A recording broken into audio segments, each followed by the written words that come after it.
mu mutima wa Afurika hari ibihugu bibiri bisangiye amateka maremare nk'u Rwanda ndetse n'igihugu cyo bita DRC ariyo Congo.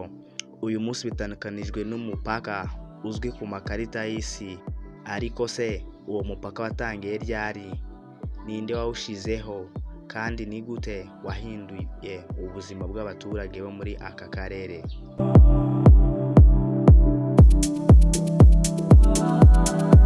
Uyu munsi tugiye gusubira inyuma mu mateka, dusuzume uko abakoloni b'i Burayi bagennye imipaka y'akarere k'ibiyaga bigari n'ingaruka byagize kugeza magingo aya.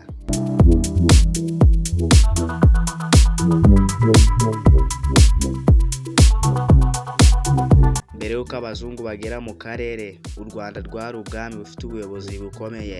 Abaturage babanaga n'abaturanyi babo, bagacuruzanya, bagasurana kandi bagakoresha inzira zinyuranye bambukiranya imipaka. Muri icyo gihe imipaka nk'iyo tubona ku makarita y'ubu ntiyari isobanutse. Ahanini abantu babaga bazi aho ubwami runaka bugera, ariko nta mirongo yaciwe ku butaka nk'uko byaje kugenda nyuma.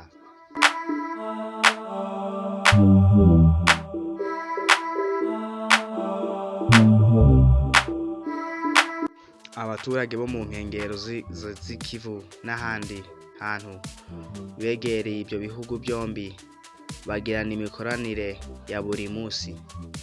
Mu mwaka w'1884 kugeza mu mwaka w'1885 habaye inama ikomeye yabereye i Berlin mu Budage. Iyi nama yahuje ibihugu bikomeye by'i Burayi byari bishishikajwe no kwigarurira Afurika.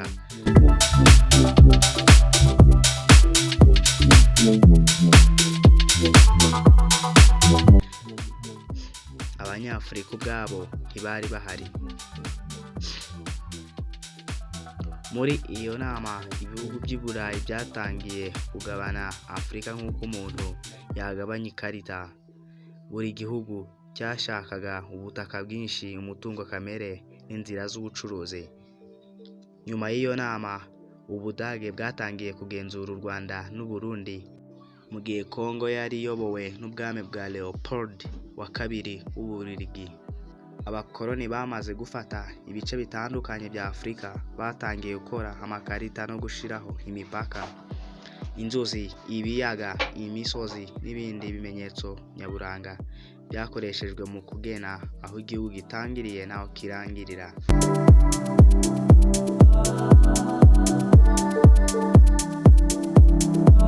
Ikiyaga cya Kivu n'umugezi wa Rusizi byabaye bimwe mu byifashishijwe mu kugena umupaka hagati y'u Rwanda na DRC Congo. Icyo gihe abaturage benshi ntibigeze babazwa uko babitekerezaho. Imipaka yashyizweho hashingiwe ku nyungu z'ubutegetsi bw'abakoloni. Mu mwaka w'1918 intambara ya mbere y'isi yose yarangiye Ubudage butsinzwe. Kubera iyo mpamvu bwatakaje ubukoloni bwabo muri Afurika. U Rwanda n'u Burundi byeguriwe Ububiligi bwari busanzwe bugenzura Congo. Ibi byatumye Ububiligi bugenzura ibyo bihugu byose uko ari bitatu. Nubwo byari bifite ubuyobozi bumwe bw'abakoloni, imipaka hagati yabyo yakomeje kubaho.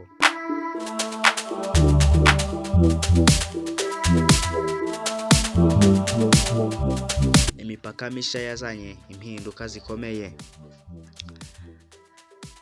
Hari imiryango yasanzwe ku mpande zitandukanye z'umupaka. Hari abaturage basanze aho bari basanzwe bajya gucururiza cyangwa gusura bene wabo, hasigaye hasabwa kwambuka umupaka. Nubwo ibyo byabaye, abaturage benshi bakomeje kubungabunga umucyo, amasano n'imibanire bari basanganywe kuva kera. Mu myaka y'1960 ibihugu byinshi bya Afurika byabonye ubwigenge. Congo yabonye ubwigenge mu 1960, naho u Rwanda rubona ubwigenge mu 1962. Nyuma y'ubwigenge ibihugu bya Afurika byafashe umwanzuro wo kugumana imipaka byasigiwe n'abakoloni kugira ngo birinde intambara, amakimbirane ndetse n'izindi mpamvu.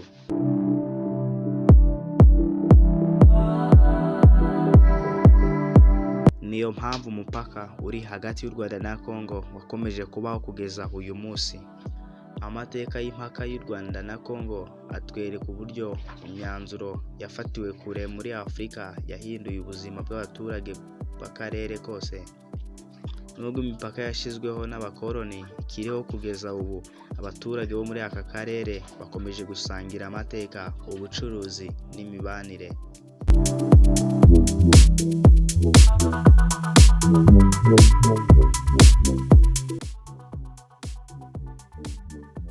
Gusobanukirwa aya mateka bidufasha kumva neza inkomoko y'ibibazo bimwe na bimwe byagiye bigaragara mu akarere, kubaka amahoro n'ubufatanye hagati y'ibihugu byombi.